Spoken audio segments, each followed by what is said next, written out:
Bajaj ফিনান্সের result বেরিয়েছে, Q3 result. Market capital 4,80,000 কোটি টাকারও বেশি।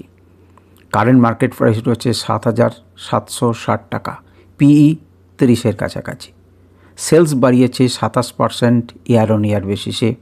14,164 কোটি টাকা সেলস ছিল ডিসেম্বর 2023-এ, সেখানে 18,000 কোটি টাকারও বেশি সেলসকে বাড়িয়েছে, যেটা সেপ্টেম্বর 2024-এর থেকেও বেশি। 1,000 কোটি টাকার কাছাকাছি বেশি হয়েছে। এবিটটা 24% বৃদ্ধি করেছে, যেখানে ছিল 9,934, সেখানে হয়েছে 12,344 এবং সেপ্টেম্বর 2024-এর থেকেও ভালো রেজাল্ট করেছে।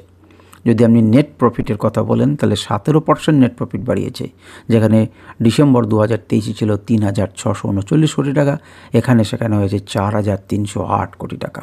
এবং এটি যদি সেপ্টেম্বর 2024-এর সাপেক্ষে অর্থাৎ কোয়ার্টারলি বিবেচনা করেন, সেখানেও কিন্তু ছিল 4,000 কোটি টাকার একটু বেশি, যেটা প্রায় 300 কোটি টাকার মতো বাড়িয়েছে নেট প্রফিটটা। যদি আর্নিং পেয়ার শেয়ার দেখেন, সেই পিএস সেটাও কিন্তু 17% বৃদ্ধি করেছে, যেটা ছিল 58.88 টাকা, সেটা এসেছে 68.60।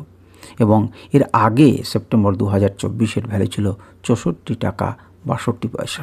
সুতরাং প্রত্যেকটা ডিপার্টমেন্টে, কি কোয়ার্টারলি কি ইয়ার অন ইয়ার বেসিসে, প্রত্যেকেই ভালো রেজাল্ট করেছে বাজাজ ফিনান্স।